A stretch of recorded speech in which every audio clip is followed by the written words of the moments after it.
आपका दृढ़ संकल्प आपको फ़कीर से राजा बना सकता है। So hello everyone, this is Badal Verma and welcome again to my educational YouTube channel IS Point. I hope you are very well. So today we are going to discuss about modern India history NCERT class 8 chapter 2 from trade to territory part 3. So let's start student. तो जैसा कि आप लोगों को पता ही होगा, हमने अपनी प्रीवियस क्लासेस में पार्ट 2 के बारे में चर्चाएं की थी।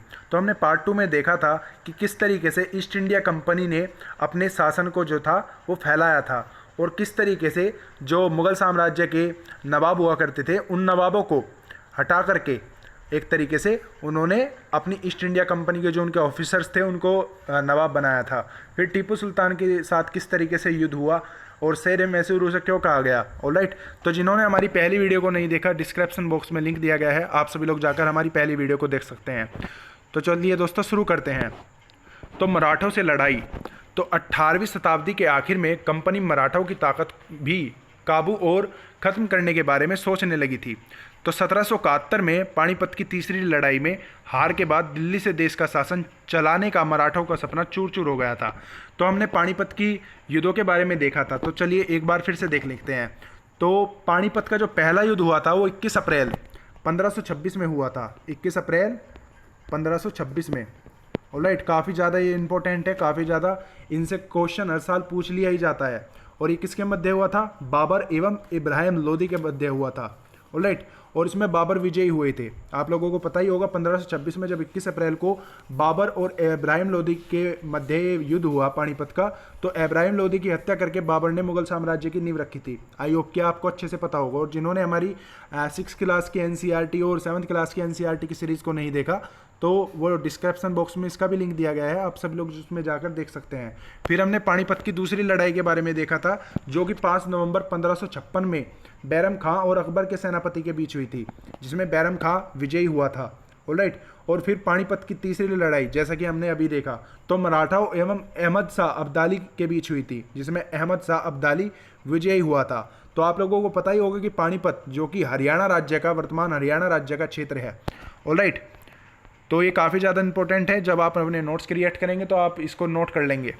तो इसमें अब देखते हैं, तो उन्हें कई राज्यों में बांट दिया गया। इन राज्यों की बागडोर, सिंधिया, होलकर, गायकवाड़ और भोसले जैसी अलग अलग राजवंशों के हाथों में थी। ये सारे सरदार एक पेशवा सर्वोच्च मंत्री के अंतर्गत कंडफेडरसी राजमंडल के सदस्य थे।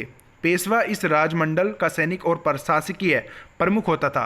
तो पेशवा क्या होता था? इसके सैनिक और इसका प्रशासकीय प्रमुख होता था, जो कि पुणे में रहता था। महादजी और सिंधिया और नाना फडणवीस 18वीं शताब्दी के आखिर के 2 मराठा योद्धा और राजनीतिक रहे। तो आप लोगों से काफ़ी बार ये इंपॉर्टेंट पॉइंट है कि प्रसिद्ध जो मराठा योद्धा थे आखिरी, तो कौन कौन थे और कब वो रहे थे। तो एक तो देखिए, महादजी और सिंधिया और नाना फडणवीस, ये मराठा साम्राज्य के बारे में हमने देखा होगा, तो ये मराठा योद्धा थे और जो कि ये राजनीतिक भी थे। ऑलराइट, तो कन्फेडरेंसी के बारे में आप देखिए, तो इसको कहते हैं गठबंधन। तो काफ़ी ज़्यादा ये यूज़ वर्तमान समय में भी किया जाता है। आप देखते होंगे कि उसकी सरकार ने, मतलब विपक्ष की सरकार ने आपस में गठबंधन कर लिया।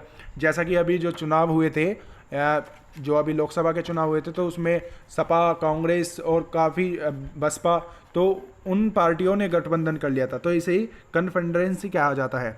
तो एक के बाद एक कई युद्धों में कंपनियों ने मराठा को घुटने टेकने पर मजबूर कर दिया। पहला युद्ध 1782 में सालाबाई संधि के साथ खत्म हुआ। तो देखिए, तो अब ईस्ट इंडिया कंपनी जो थी, अब वो युद्ध के स्तर पर भी पहुंच गई थी। पहले तो देखिए व्यापार करने आई, फिर व्यापार करके धीरे धीरे से ज़मीनों को एक्वायर करना उन्होंने शुरू किया। धीरे धीरे से अपनी ही सत्ता उन्होंने हासिल कर ली और एक तरीके से अपने ही ऑफिसर्स वहाँ पर उन्होंने तैनात कर दिए और फिर वो युद्ध करके उससे हिस्सा, यानी कि जो ज़मीनी हिस्सा था, वो उनसे हड़पने लगे। क्योंकि देखिए, जब ईस्ट इंडिया कंपनी भारत आई थी तो कई लाखों लोगों का एक तरीके से व्यापार का सोर्स वही थी और आमदनी का सोर्स वही थी। अब ऐसे में क्या कर सकती थी ईस्ट इंडिया कंपनी? अब ईस्ट इंडिया कंपनी को पता था कि अब भारत के जितने भी अधिकतम लोग हैं वो उनके गुलाम बन चुके हैं। तो इसी चीज़ का फ़ायदा उठाते हुए अंग्रेजों ने जो अपनी मनमानी को किया और यहाँ से इतना ज़्यादा मोटा बेनिफिट कर करके वो अपने देशों में वापस लौटे। तो जैसा कि आपको पता ही होगा, ब्रिटेन में जो कि प्रसिद्ध कोहिनूर हीरा वो ब्रिटेन यानी कि वो अंग्रेज ले गए थे एक तरीके से। तो काफ़ी ज़्यादा जो कीमती चीज़ें थी कुल मिलाकर के देश को पूरी तरीके से इन्होंने खोखला कर दिया था उस समय। क्यों? क्योंकि उस समय ना एकता होने की वजह से, अगर एकता होती या एक तरीके से सही कूटनीति होती तो अंग्रेज जो है वो एक तरीके से अपना शासन नहीं कर पाते। जो व्यापार था तो व्यापार पर ही वो सीमित रहते। तो अब देखते हैं, तो एक के बाद एक जैसे युद्ध हुए थे तो उसमें जो था 1782 में जो सालाबाई संधि के साथ खत्म हुआ था, तो जो उसमें कोई भी पक्ष नहीं जीत पाया था। दूसरे अंग्रेज मराठा युद्ध 1803 से लेकर 1805 में मोर्चे पर लड़ा गया था। इसका नतीजा यह हुआ था कि उड़ीसा और यमुना के उत्तर में स्थित आगरा व दिल्ली सहित कई भूभाग अंग्रेजों के कब्जे में आ गए थे। यानी कि जो भूमि के अत्यधिक भाग थे दिल्ली और आगरा को लेकर के, वो अंग्रेजों के अब कब्जे में आ गए थे। अंततः 1817 से लेकर 1819 के तीसरे अंग्रेज मराठा युद्ध में मराठाओं की ताकत को पूरी तरह कुचल दिया था। पेशवा के पुणे ने हटाकर कानपुर के पास बिटूर में पेंशन पर भेज दिया गया। अब विंध्या व दक्षिण के स्थित पर पूरे भूभाग का कंपनी पर नियंत्रण हो चुका था। तो एक तरीके से भूभाग, भारत के भूभाग और उसके मतलब अधिकतम क्षेत्र पर ईस्ट इंडिया कंपनी यानी कि ब्रिटिशर का एक तरीके से पूरा का पूरा कब्जा हो चुका था। तो सर्वोच्चता का दावा, तो अब देखते हैं कि सर्वोच्चता के दावे में क्या कहा गया है। तो उपरोक्त विवरण से स्पष्ट है कि 19वीं शताब्दी की शुरुआत से कंपनी क्षेत्रीय विस्तार की आक्रामक नीति पर चल रही थी। तो कौन सी वो नीति पर चल रही थी, काफ़ी बार ये एग्जाम्स में पूछ लिया जाता है। जब 19वीं शताब्दी की शुरुआत हुई तो कंपनी ने क्षेत्रीय विस्तार करने के लिए किस नीति का उपयोग किया, तो आक्रामक नीति। तो लॉर्ड हास्टिंगस 1813 से लेकर 1823 तक के गवर्नर जनरल रहे थे। ऑलराइट, तो इसके बारे में भी आपने देखा। अब इनके बारे में कुछ रोचक तथ्य जान लेते हैं। तो हेस्टिंगस ने प्रेस पर लगे प्रतिबंधों को समाप्त करके उसके मार्गदर्शन हेतु नियम बनाए थे उस समय। और उसके समय में आंग्ल नेपाल युद्ध 1814 से लेकर 1816 ईस्वी में हुआ। फिर कंपनी तथा गोरखों के मध्य सिंगोली की संधि हुई थी। और इसके अंतिम मराठा 1818 ईस्वी में मराठाओं को हराकर मराठा राज्यों को कंपनी के राज्य में मिला लिया था। तो इस तरीके से इनके राज्य में ये काफ़ी ज़्यादा जो हुई थी, ये चीज़ें हुई थी। ऑलराइट, फिर उसके नेतृत्व में सर्वोच्चता की एक नई नीति शुरू की गई। कंपनी का दावा था कि उसकी सत्ता सर्वोच्च है। तो सत्ता को सर्वोच्च क्यों मानते थे? क्योंकि उनको पता था कि उनके पास काफ़ी ज़्यादा लोगों की अब सपोर्ट है और काफ़ी ज़्यादा वो पावरफुल भी है। तो इसलिए वो सर्वोच्च अपने आप को मानते थे। इसलिए वह भारतीय राज्यों के ऊपर अपने हितों की रक्षा के लिए भारतीय रियासतों का अधिग्रहण करने या उसके अधिग्रहण की धमकी देने का अधिकार अपने पास मानती थी। यह सोच के बाद भी अंग्रेजों की नीतियों में दिखाई देती रही, लेकिन यह प्रक्रिया बेरोक-टोक नहीं चली।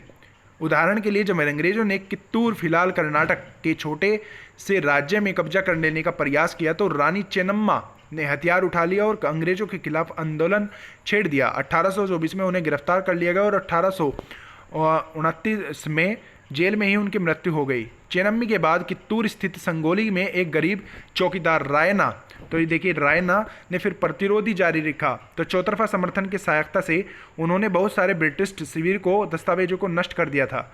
तो देखिए, तो मतलब एक तरीके से जो काफ़ी ज़्यादा मतलब एक तरीके से विरोध करने पर कानून को भी नष्ट कर सकते थे, यानी कि एक तरीके से उनकी सत्ता को भी भंग करने का अधिकार था। तो उन्होंने बहुत सारे ब्रिटिश शिविरों को उस समय, दस्तावेजों को नष्ट करा। फिर आखिरकार उन्हें भी अंग्रेजों ने पकड़कर 1830 में फांसी पर लटका दिया। और प्रतिरोध के ऐसे कई दूसरे उदाहरण भी इस किताब में हम आगे पढ़ेंगे। ऑलराइट, तो अब देखते हैं। तो 1830 के दशक में अंततः ईस्ट इंडिया कंपनी ने रूस के प्रभाव में बहुत डरी हुई थी।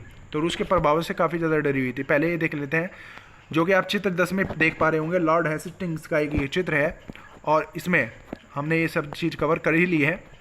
तो अब देखते हैं। तो कंपनी को भय था कि कहीं रूस का प्रभाव जो है वो पूरी एशिया में फैलकर उत्तर पश्चिम से भारत के अपने चपेट में न ले ले। इसी के डर से चलते अंग्रेज ने जब उत्तर पश्चिम भारत में भी अपना नियंत्रण स्थापित करने के लिए उन्होंने 1838 से लेकर 1842 के बीच अफगानिस्तान के साथ एक लंबी लड़ाई लड़ी और वह प्रत्यक्ष कंपनी शासन स्थापित कर लिया। तो देखिए, जो कंपनी का शासन रहा वो धीरे धीरे से बंगाल से चल के एक तरीके से संपूर्ण भारत पर, क्योंकि आप लोग जानते ही होंगे कि अफगानिस्तान, पाकिस्तान, जो कि आज ये अलग अलग देश हो चुके हैं, बांग्लादेश, तो ये सभी तमाम देश पहले जो थे वो भारत का हिस्सा थे।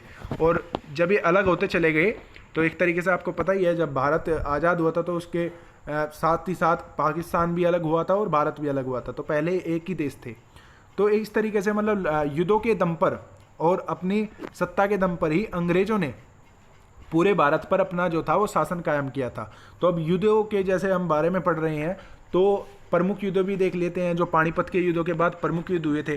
तो 1749 में युद्ध हुआ था। तो काफ़ी बार ये पूछ लिया जाता है कि सबसे जो मॉडर्न इंडिया यानी कि हिस्ट्री का ये युद्ध था तो सबसे पहला कौन सा युद्ध हुआ था, तो अंबर का युद्ध सबसे पहला हुआ था। उसके बाद 1756 में प्लासी का युद्ध जो हमने इसी चैप्टर में कवर किया है। फिर 1760 में बक्सर का युद्ध, इसी चैप्टर में हम लोगों ने इसको कवर किया है। और 1764 में हुआ था वांडी वास का युद्ध। ऑलराइट, तो ये काफ़ी ज़्यादा इंपॉर्टेंट है। तो आपको जब नोट्स क्रिएट करने होंगे तो आप अपनी नोट्स में इसको क्रिएट करेंगे। ऑलराइट, तो आप इसको नोट कर लेंगे, बहुत ज़्यादा इंपॉर्टेंट है। काफ़ी बार ये एग्ज़ाम्स में पूछ लिए जाते हैं, यूपीएससी, यूपीपीसीएस और काफ़ी सारे छोटे मोटे एग्ज़ाम्स में भी ये पूछ लिए जाते हैं। तो अब देखते हैं, अब 1843 की संधि में कब्जा आ गया तो उसके बाद पंजाब की बारी थी, जहां महाराणा रणजीत सिंह ने कंपनी की दाल नहीं गलने दी और 1839 में उनकी मृत्यु के बाद एक रियासत के साथ दो लंबी लड़ाई हुई और आखिरकार 1849 में अंग्रेजों ने पंजाब पर भी अधिग्रहण कर लिया। तो देखिए काफ़ी बार ये इंपॉर्टेंट क्वेश्चन है कि रणजीत सिंह, तो जो महाराजा रणजीत सिंह थे तो ये कहाँ के निवासी थे, एक तरीके से मतलब कहाँ से संबंधित है, तो पंजाब से संबंधित है। काफ़ी बार कंफ्यूज करने के लिए क्वेश्चन एग्जाम्स में पूछ लिया जाता है, क्योंकि इसमें हम जैसे कि देख रहे हैं तो मराठों के बारे में पढ़ रहे हैं, तो काफ़ी बार कुछ लोग जो है वो गलतियाँ कर देते हैं इस क्वेश्चन को लेकर, क्योंकि काफ़ी ज़्यादा एक कन्फ्यूजन भरा क्वेश्चन है। तो ये पंजाब आप लोगों को याद रखना है, जो महाराजा रणजीत सिंह थे। अब देखते हैं विलय नीति, तो विलय नीति के माध्यम से क्या समझाने की कोशिश की गई है ये भी देखते हैं। तो अधिग्रहण की आखिरी लहर 1848 से 1856 के बीच गवर्नर जनरल बने लॉर्ड डलहौजी के शासनकाल में चली। देखिए, तो लॉर्ड डलहौजी के शासनकाल में उस समय जो थी ये विलय नीति चली थी। अब लॉर्ड डलहौजी के बारे में देख लेते हैं। तो देखिए, तो लॉर्ड डलहौजी का जब ये शासनकाल चल रहा था तो द्वितीय आंशिक युद्ध यानी कि 1848 से लेकर 1849 तथा पंजाब तथा ब्रिटिश शासन में विलय इसी के समय हुआ। ठीक है, फिर निचले वर्मा तथा ब्रिटिश साम्राज्य ने विलय इसी के समय में किया गया और इसी के शासनकाल में विलय का सिद्धांत यानी कि डॉक्ट्राइन ऑफ लैप्स के तहत झांसी, नागपुर, सतारा आदि राज्यों पर कुशासन का आरोप लगाकर अवध तथा बरार राज्यों को अंग्रेजी राज्यों में मिला लिया गया। तो इस तरीके से भी लॉर्ड डलहौजी के शासनकाल में ये सब चीज़ें की गई। फिर शिक्षा संबंधी सुधारों में डलहौजी ने वुड डिस्पैच 1854 ईस्वी को लागू किया। तो ये भी काफ़ी बार एग्जाम्स में पूछ लिया जाता है कि वुड डिस्पैच किसके द्वारा जो था वो लागू किया गया, तो लॉर्ड डलहौजी आप लोगों को याद रखना है। और कब लागू किया गया था वुड डिस्पैच? 1854 में। तो रुड़की का जो इंजीनियरिंग कॉलेज है इसी के समय का है। तो डलहौजी को भारत के रेलवे का जनक भी माना गया है, क्योंकि इसी के प्रयासों के फलस्वरूप महाराष्ट्र में मुंबई से थाने तक प्रथम रेल 1853 ईस्वी में चली थी। तो जैसा कि मैंने आपको प्रीवियस चैप्टर में भी जब हड़प्पा सभ्यता के बारे में हमने पढ़ा था तो रेल के बारे में बताया था कि पहली जो ट्रेन चली थी हमारे देश में वो मुंबई से थाने तक के लिए चली थी, जो कि आई थिंक 33 या 35 किलोमीटर के डिस्टेंस पर ही चली थी। तो 1853 में पहली रेल चली थी। तो किसके उस पर चली थी? डलहौजी के उस पर ही चली थी। तो काफ़ी बार ये भी क्वेश्चन पूछ लिया जाता है कि भारत में रेलवे का जनक किसे माना जाता है, तो लॉर्ड डलहौजी को माना जाता है। अब क्यों माना जाता है आप इसके बारे में अभी देखेंगे। तो इसी के द्वारा शिमला को भारत में ग्रीष्मकालीन राजधानी बनाया गया था। तो ग्रीष्मकालीन इस समय में राजधानी बनाया गया था। फिर भारत के प्रथम टेलीग्राफ लाइन यानी कि कोलकाता से आगरा 1853 ईस्वी में शुरू हुई थी। तो देखिए, तो काफ़ी ज़्यादा ये इम्पोर्टेंट है जो मैंने आपको थ्योरेटिकल रूप में बताया है। तो आप इसको एक एक पॉइंट को नोट कर लेंगे, क्योंकि इससे कई बार कन्फ्यूजन भरे क्वेश्चन जो है वो अटपटे क्वेश्चन पूछे जाते हैं। ऑलराइट, तो अब जानते हैं कि एक नई नीति अपनाई थी जिसे विलय नीति कहा गया है। तो विलय नीति के बारे में हमने अभी देखा। तो यह सिद्धांत इस तरीके से आधारित था कि इसी के शासक की मृत्यु हो जाती थी और उसका कोई पुरुष वारिस नहीं होता था, तो उसकी रियासत हड़प कर ली जाती थी, यानी कि कंपनी के भूभाग का हिस्सा बन जाती थी एक तरीके से। अब उन्होंने क्षेत्र को एक्वायर करना जो था वो शुरू कर दिया था युद्धों के जरिए। तो इस तरीके से वो अपने कानून बनाती गई। तो उसे क्या कहा जाता था? विलय नीति। तो विलय नीति के अंतर्गत मतलब उसका कोई भी वारिस नहीं होता था। जब वो उसकी मृत्यु हो जाती थी या उसे मार दिया जाता था तो उसकी जितनी भी जमीन थी वो एक्वायर कर लेते थे, यानी कि ईस्ट इंडिया कंपनी के अंतर्गत वो आ जाती थी। फिर उसी के आधार पर, उसी सिद्धांत के आधार पर बाद में कई रियासतें, सतारा में 1848, संबलपुर 1850, उदयपुर 1852, नागपुर 1853 और झांसी 1854 अंग्रेजों के हाथ में चली गई। तो इस तरीके से काफ़ी ज़्यादा कम समय में अंग्रेजों ने भारत पर मतलब एक तरीके से इस पूरे विशाल साम्राज्य पर अपना आधिपत्य जमा लिया था। आखिरकार 1856 में कंपनी ने अवध को भी नियंत्रण में लिया और इस बार अंग्रेजों ने नया तर्क दिया। उन्होंने कहा कि वे अवध की जनता को नवाब के कुशासन से आज़ाद कराने के लिए कर्तव्य से बंधे हुए हैं, इसलिए मैं अवध पर कब्जा करने पर मजबूर है। और अपने प्रिय नवाब को जिस तरह से गद्दी से हटाया गया उसे देखकर लोगों से गुस्सा भड़क उठा और अवध के लोग भी 1857 के महान विद्रोह में शामिल हो गए। तो देखिए, तो नवाबों पर ये सबसे पहले शिकंजा अपना कसते थे, क्योंकि कोई भी शासन नहीं था तो नवाब ही जो थे एक तरीके से वो शासन कर रहे थे। अब नवाबों को लेकर क्या था कि अब ये नवाब जो थे, अब नवाबों को लेकर तो इनका 36 का आंकड़ा था, तो नवाबों को ही हटाना चाहते थे और अपनी सरकार को ही वहाँ पर एक तरीके से मतलब अपनी सरकार को ही स्थापित करना चाहते थे। तो एक तरीके से नवाबों को जब हटाया तो 1857 की जो क्रांति थी, जिसके क्रांति के बारे में हम पढ़ेंगे और विद्रोह के बारे में भी हम 1857 के विद्रोह के बारे में पढ़ेंगे, तो उस विद्रोह में भी अवध के जो लोग थे उस समय ये शामिल हो चुके थे। ऑलराइट, आई होप कि आपको अच्छे से समझ आ रहा होगा। तो देखिए, तो ये हमें 3 मानचित्र दिए गए हैं, तो 3 मानचित्रों के जरिए हम समझने की कोशिश करेंगे कि क्या समझाने की इसमें कोशिश की गई है।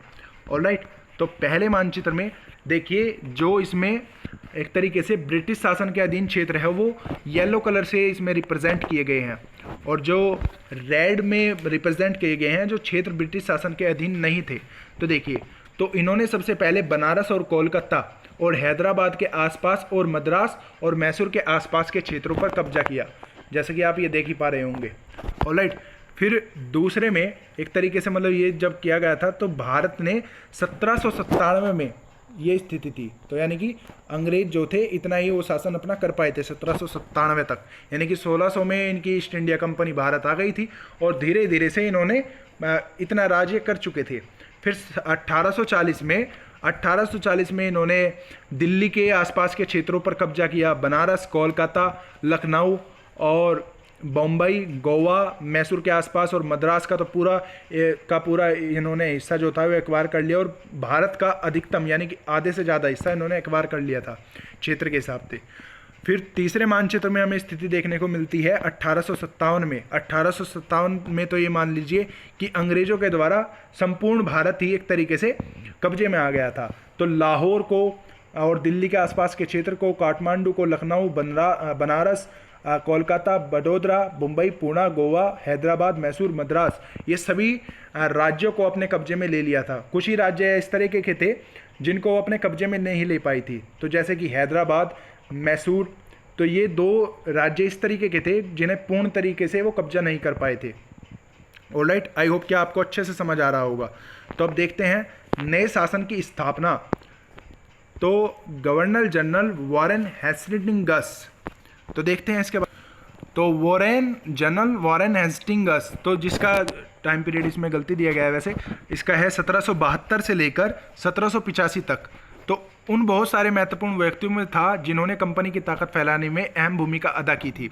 तो ये काफ़ी ज़्यादा इंपॉर्टेंट ईस्ट इंडिया कंपनी का ही पात्र रहा है। तो एक तरीके से देखते हैं कि वॉरेन हेस्टिंग्स ने क्या क्या किया।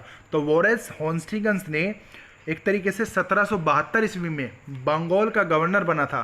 ये एक तरीके से बंगाल का पहला गवर्नर बना था, ये मान नहीं लीजिए, एक तरीके से बना ही था। ऑलराइट, तो कब बना था? 1772 में। और इसके बाद तो देखिए, तो ये जो रेगुलेटिंग एक्ट था तो ये क्या था? तो प्रथम विधेयक, जब भारत में कंपनी को 14 लाख पाउंड ऋण देने की व्यवस्था की गई थी, तो दूसरे विधेयक में कंपनी पर कुछ सरकारी नियंत्रण रखने के लिए कंपनी के संचालन समिति तक भारत में प्रशासन व्यवस्था में परिवर्तन करने की व्यवस्था की गई थी। तो दूसरे विधेयक को ही रेगुलेटिंग एक्ट कहा गया, जिसे इंग्लैंड के द्वारा यानी कि इंग्लैंड की संसद के द्वारा 1772 में और यानी कि 1773 में इस तरीके से इस एक्ट को मतलब पारित किया गया था। तो इस एक्ट को 1773 ईस्वी में पारित होने के बाद उसे बंगाल का प्रथम गवर्नर जनरल बनाया गया था। तो किसे बनाया गया था? गवर्नर जनरल वॉरेन हेस्टिंग्स को। ऑलराइट, तो अब देखते हैं कि वॉरेन हेस्टिंग्स के समय में आते आते कंपनी ने न केवल बंगाल की बल्कि बम्बई और मद्रास की भी सत्ता हासिल कर चुकी थी। तो ब्रिटिश इलाके में मोटे तौर पर प्रशासकीय इकाइयों में बटे हुए थे जिन्हें प्रेसिडेंसी कहा जाता था। उस समय 3 प्रेसिडेंसी थे, बंगाल, मद्रास और बम्बई। हर एक का शासन गवर्नर के पास होता था। सबसे ऊपर गवर्नर जनरल होता था। फिर वॉरेन हेस्टिंग्स ने कई प्रशासकीय सुधार किए और न्याय के क्षेत्र में उसके सुधार खासतौर पर उल्लेखनीय हैं। खासतौर पर 1772 में की गई न्याय की एक तरीके से व्यवस्था स्थापित की गई। इस व्यवस्था में प्रावधान किया गया कि हर एक जिले में 2 अदालतें होंगी, फौजदारी अदालत और दीवानी अदालत। दीवानी अदालतों के मुखिया जो थे वो यूरोपीय जिला कलेक्टर होते थे और मौलवी और हिंदू पंडित उनके लिए भारतीय कानून की व्यवस्था करते थे। और फौजदारी जो होते थे एक तरीके से अदालतों जो होती थी अभी भी काजी और मुफ्ती की ही अंतर्गत थी, लेकिन वे भी कलेक्टर की निगरानी में काम करते थे। तो एक तरीके से जो सर्वोच्च यानी कि अदालत हुआ करती थी उस समय की, तो कौन सी हुआ करती थी, तो एक तरीके से फौजदारी ही अदालत जो होती थी तो वो सबसे सर्वोच्च होती थी, क्योंकि बाद में तो दीवानी अदालत आती थी, सॉरी दीवानी अदालत सबसे सर्वोच्च होती थी। फिर फौजदारी वाली जो अदालत थी वो काजी और मुफ्ती के अंतर्गत आती थी, लेकिन कलेक्टर की निगरानी में वो काम किया करते थे। ऑलराइट, तो अब देखें तो काजी क्या होता था, एक तरीके से न्यायाधीश होता था, जो कि काजी जो है ये एक अरबी शब्द है। मुफ्ती ये भी एक अरबी शब्द है जो मुस्लिम समुदाय का एक न्यायविद जो कानूनों की व्यवस्था करता है, और काजी इसी प्रकार के व्यवस्था पर फैसले सुनाता है। और महाभियोग किसे कहा गया, तो जब इंग्लैंड के हाउस ऑफ कॉमन्स में किसी व्यक्ति के खिलाफ दुराचरण का आरोप लगाया गया तो हाउस ऑफ लॉर्ड्स संसद की ऊपरी सदन में उस व्यक्ति के खिलाफ मुकदमा चलाता है, तो इसी को ही महाभियोग कहा गया। ऑलराइट, तो आप लोगों के लिए क्वेश्चन है, तो महाभियोग की जो प्रक्रिया है अब तक देश में कितनी बार लागू हो चुकी है जब से भारत आज़ाद हुआ है, तो आप लोगों को कमेंट बॉक्स में इस क्वेश्चन का आंसर जरूर देना है। ऑलराइट, तो चलिए अब देखते हैं। तो ये चित्र 12 में जैसे कि आप देख पा रहे होंगे, तो वॉरेन हेस्टिंग्स पर मुकदमा RGI पॉलर्ड्स द्वारा चित्रित जो किया गया है तो 1779 में किया गया था। जब वॉरेन हेस्टिंग्स 1785 में इंग्लैंड लौटा तो एडमंड ब्रेके ने उस पर बंगाल का शासन सही ढंग से न चलाने का आरोप जड़ दिया, और इस आरोप के चलते हेस्टिंग्स पर ब्रिटिश संसद ने महाभियोग का मुकदमा जो था चला दिया, और फिर साथ में चलाया गया जो 7 साल चला। तो देखिए 7 साल तक ये महाभियोग का मुकदमा वॉरेन हेस्टिंग्स के ऊपर चला था। तो 1785 में इसकी शुरुआत हुई, तो ये मान लीजिए कि ये मुकदमा 1785 से लेकर 1792 तक चला था। ऑलराइट, तो चलिए अब आगे देखते हैं। तो एक बड़ी समस्या यह भी थी कि ब्राह्मण पंडित धर्मशास्त्र की अलग अलग शाखाओं के हिसाब से स्थानीय कानूनों की अलग अलग व्यवस्था कर देते थे। इस भिन्नता को खत्म करने के लिए, समरूपता लाने के लिए 1775 में 11 पंडितों को भारतीय कानून का एक संकलन तैयार करने का काम सौंपा गया। NB हॉल्डेन ने इस संकल्प का अंग्रेजी में अनुवाद किया और 1778 में यूरोपीय न्यायाधीश के लिए मुस्लिम कानूनों को भी एक तरीके से संहिता तैयार कर दी गई लगी। 1773 में जब रेगुलेटिंग एक्ट के तहत इसको पारित किया गया था तो उसके तहत एक नए सर्वोच्च न्यायालय की स्थापना की गई। इसके अलावा कोलकाता में अपीलीब अदालत, सदर नियाजित अदालत की भी स्थापना की गई, और भारतीय जिला के कलेक्टर का सबसे बड़ा अदालत होता था। तो भारतीय जिले में सबसे बड़ा ओहदा यानी कि कलेक्टर का हुआ करता था। तो जैसा कि नाम से ही पता चलता है कि उस मुख्य काम लगन और इकट्ठा करना होता था। न्यायाधीश, पुलिस अधिकारियों, दरोगा की सहायता से जिले में कानून व्यवस्था बनाए रखना होता था। जैसे कि आज वर्तमान समय में भी आप लोग जानते ही होंगे कि कलेक्टर का जो है वो सर्वोच्च स्थान होता है जिले में, किसी भी जिले में। तो इसके अंतर्गत काफ़ी जितने भी प्रशासनिक काम है तो वे आते हैं। ऑलराइट, तो एक तरीके से जो जिला अधिकारी होता है, जिसे हम प्रशासनिक अधिकारी भी कहते हैं, IAS ऑफिसर, आपने सुना भी होगा। ओके, तो जो IAS ऑफिसर होता है यानी कि जिला अधिकारी है, इसे कलेक्टर भी कहा जाता है। तो जितने भी सरकार के अंतर्गत प्रशासनिक कार्य आते हैं तो उनका लेखा जोखा और देख रेख उसकी निगरानी में ही होती है। ऑलराइट, तो इसलिए उसे जिले का सबसे सर्वोच्च नागरिक माना जाता है, ये मान लीजिए। तो फिर उसमें क्या होता था, जो कलेक्ट्रेट था सत्ता और संरक्षण का नया केंद्र बन गया था और जिसे पुराने तथा केंद्रों को हाशियों पर धकेल दिया। तो कंपनी की फौज, कंपनी के साथ भारत में शासन और सुधार के नए विचार तो आए, लेकिन उसी में असली सत्ता सैनिक ताकत भी थी। मुगल फौज मुगल रूप से घुड़सवार यानी कि घोड़े पर चलने वाली प्रशिक्षित और पैदल सेना थी। तो कंपनी की फौज किस तरीके से गठित हुई ये इसके बारे में हम देख ले रहे हैं। तो इन्हें तीरंदाजी और तलवारबाजी का प्रशिक्षण दिया जाता था। सेना में सवारों की दबदबा रहता था और मुगल साम्राज्य के एक विशाल पेशेवर प्रशिक्षण वाली पैदल सेना की भी जरूरत महसूस नहीं होती थी। फिर ग्रामीण इलाकों में सशस्त्र किसानों की बड़ी संख्या थी। उसके बाद स्थानीय जमींदार मुगलों पर जो ज़रूरत पड़ने पर पैदल सिपाही मुहैया कराते थे। तो 18वीं शताब्दी में जिन अवध और बनारस जैसी रियासतों ने किसानों पर भर्ती करके उन्हें पेशेवर सैनिक प्रशिक्षण दिया जाने लगा तो वे सूरत बदलने लगी।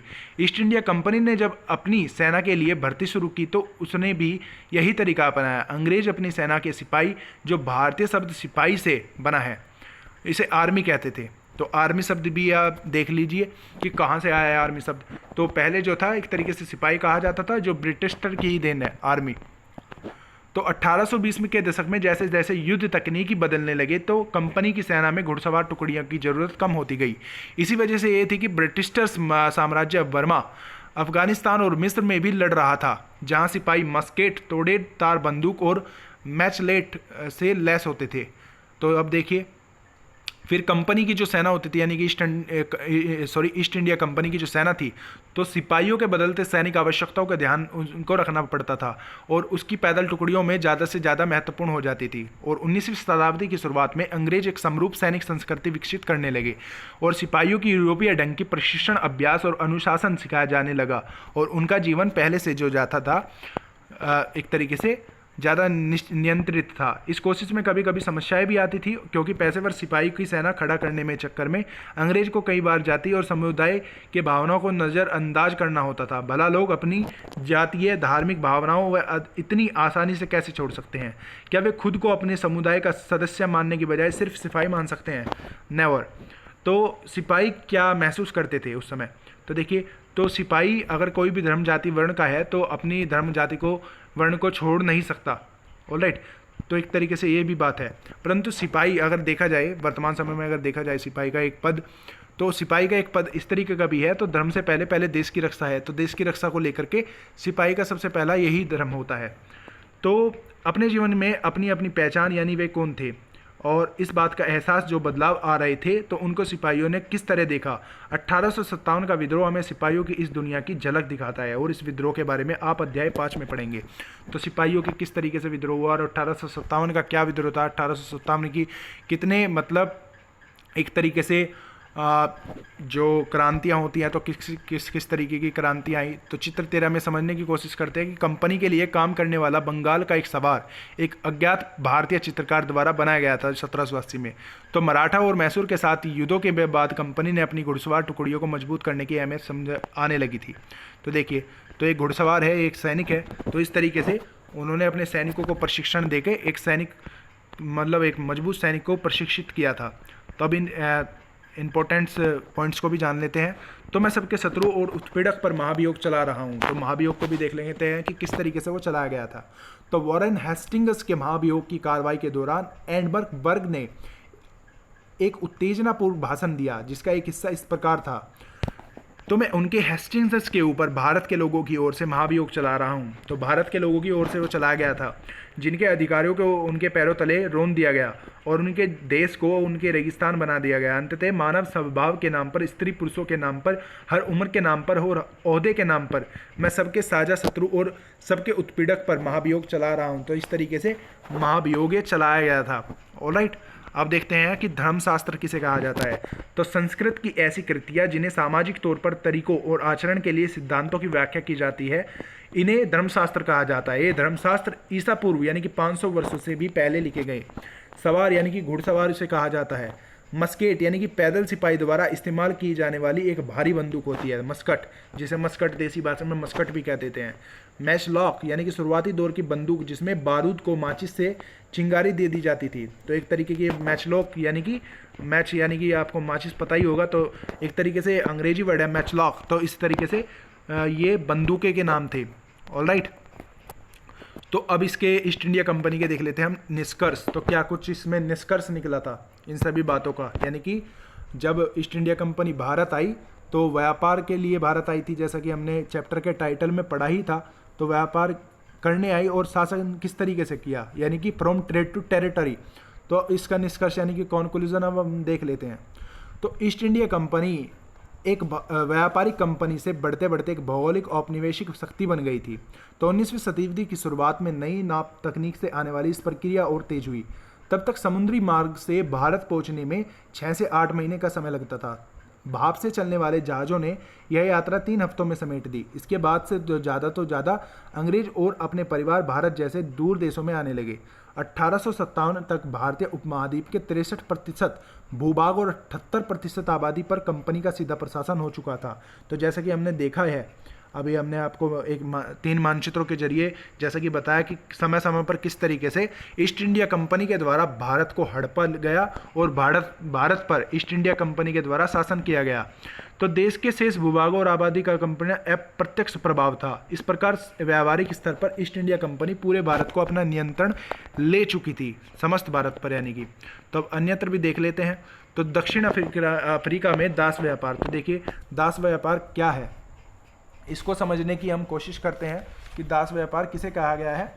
ऑलराइट, तो डच व्यापारी 17वीं शताब्दी में दक्षिण अफ्रीका पहुंचे। जल्द ही दास व्यापार शुरू हो गया और लोगों को बंधक बनाकर जंजीरों में बांधकर दास बाजारों में बेचे जाने लगे। तो यानी कि दास, जो दास होते हैं, एक तरीके से मनुष्य को बेचा जाने लगा, तो उसे दास कहा जाता था। तो 1834 में दास प्रथा के अंततः के समय अफ्रीका में दक्षिण शिरो में स्थित कैप के निजी स्वाभाविक में दासों की संख्या 36,774 थी। फिर 1824 में कैंप आने वाले एक यात्रियों ने वहां होने वाली नीलामी को आंखों देखा ब्यौरा प्रस्तुत किया। तो यह मालूम होने पर देखिए तो क्या उसने ब्यौरा जो था वो प्रस्तुत किया था, इसके माध्यम से हम समझने की कोशिश करते हैं। और डचों के बारे में भी मैं अभी आप लोगों को इसी चैप्टर में इसकी बात के बारे में बात ख़त्म होते ही आपको ये बताऊंगा कि डच कौन थे और किस किस तरीके से उन्होंने भारत में किस तरीके के बदलाव किए और किस तरीके से व्यापार किया और कौन कौन से उन्होंने भारत में व्यापार किए। तो यह मालूम होने पर भी पशुओं कृषि उत्पादों की नीलामी होने वाली है। हमने अपनी गाड़ी न बैल खरीदने के लिए रोक ली। नीलामी के माल में एक स्त्री दास और उनके 3 बच्चे थे। किसानों ने पशुओं के समान ही उन्हें परखा, उन्हें अलग अलग खरीदो और बेच दिया। माँ ने चिंता, वेदना और आंसू भरी आंखों से बच्चों की तरफ देखा। दुखी बच्चे व्याकुल माँ बाप से चिपक गए। यह दृश्य दिल को पिघलाने वाला था। तो इसके विपरीत मौजूद दृश्यों के चेहरे में हंसते हुए वे असंवेदनशील थे। तो नाइजल वार्डन द्वारा लिखित है ये। तो ये जो पूरा का पूरा किस्सा है तो नाइजल वार्डन द्वारा लिखित है। तो the chains that bite us the history of slavery what camp, तो 1796 में लिखा गया। तो दासों के बारे में तो देखिए कितना ज़्यादा ये पीड़ाजनक रहा होगा कि किसी के परिवार को अलग करके इस तरीके से बेचा जा रहा था, यानी कि दासों के रूप में। तो यानी कि एक तरीके से मनुष्यता का भी पूरी तरीके से हनन हो रहा था। देश का तो हनन हुआ ही है, क्योंकि मुगलों के द्वारा भी एक तरीके से हनन ही होता आया, और फिर बाद में तो ईस्ट इंडिया कंपनी के आने के बाद एक तरीके से लोगों को पशुओं के द्वारा ही माना गया। ऑलराइट, तो डच के बारे में हम देख लेते हैं। हॉलैंड इन्हें कहा जाता है। तो 1581 ईस्वी में पूर्व हॉलैंड स्पेन का उपनिवेश था। ऑलराइट, और 1556 ईस्वी में भारत आने वाला प्रथम डच नागरिक कॉर्नेलियस द हस्तमान था। तो काफ़ी बार ये क्वेश्चन एग्जाम्स में भी पूछ लिया जाता है कि प्रथम डच नागरिक कौन था, तो कॉर्नेलियस द हस्तमान था। फिर 1602 ईस्वी में हॉलैंड वासियों ने भारत में डच कंपनी की स्थापना की। तो किस कंपनी की स्थापना की?